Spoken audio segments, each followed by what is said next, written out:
سچ کی ایک قیمت ہوتی ہے اور وہ قیمت آج ارشد شریف نے ادا کر دی ہے۔ یہ دیس ہے اندھے لوگوں کا، اے چاند یہاں نہ نکلا کر۔ ارشد شریف کی شہادت ہوئی تو مختلف ٹی وی چینلز نے مختلف بیان دیے۔ پہلے تو ٹی وی چینل جیو نے کہا کہ ان کی شہادت ہوئی ہے، ان کی کسی نے گولی ماری ہے، پھر یہ کہا گیا کہ ان کا ایک حادثہ ہو گیا ہے، اور مختلف ٹی وی چینلز نے مختلف کارروائیاں ڈالیں تو جو سب غلط تھی۔ اور پتہ نہیں یہ اتنی کنٹروورشل بات انہوں نے کیوں بنائی۔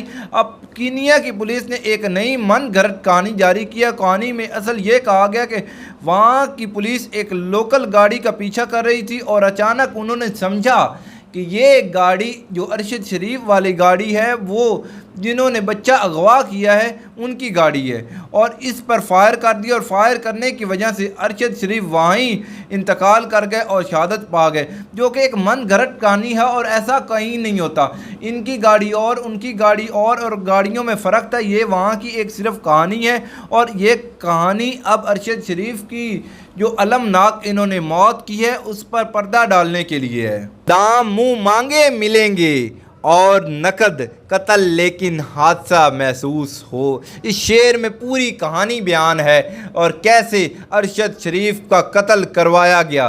اب ایک نیا جوڈیشل کمیشن بنے گا، ایک نئی رپورٹ آئے گی اور اس رپورٹ میں بیان کیا جائے گا کہ ارشد شریف کو کیسے قتل کیا گیا۔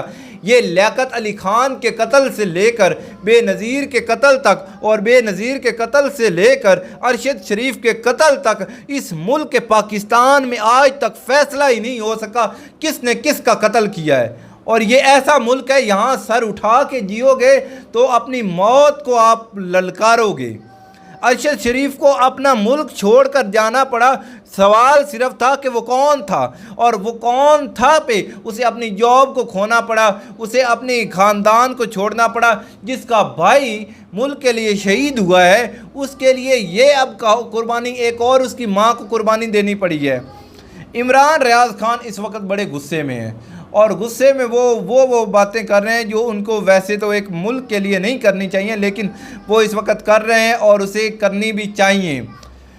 اس سے پہلے ارشد شریف نے ایک خط صدر پاکستان عارف علوی کو لکھا تھا جس میں اس نے کہا تھا کہ میری جان کو خطرہ ہے، اور مزید کئی صحافیوں کے نام لیے تھے جن کی جان کو خطرہ ہے، جس میں عمران ریاض، صدیق جان اور ایسی ایک لمبی فہرست شامل ہے جن کی جان کو خطرہ ہے۔ اور اس کا پہلا مورا ارشد شریف نے اپنے آپ کو بتایا تھا، اور وہ آج مورا انہوں نے اپنا ایک سائیڈ پہ کر دیا ہے۔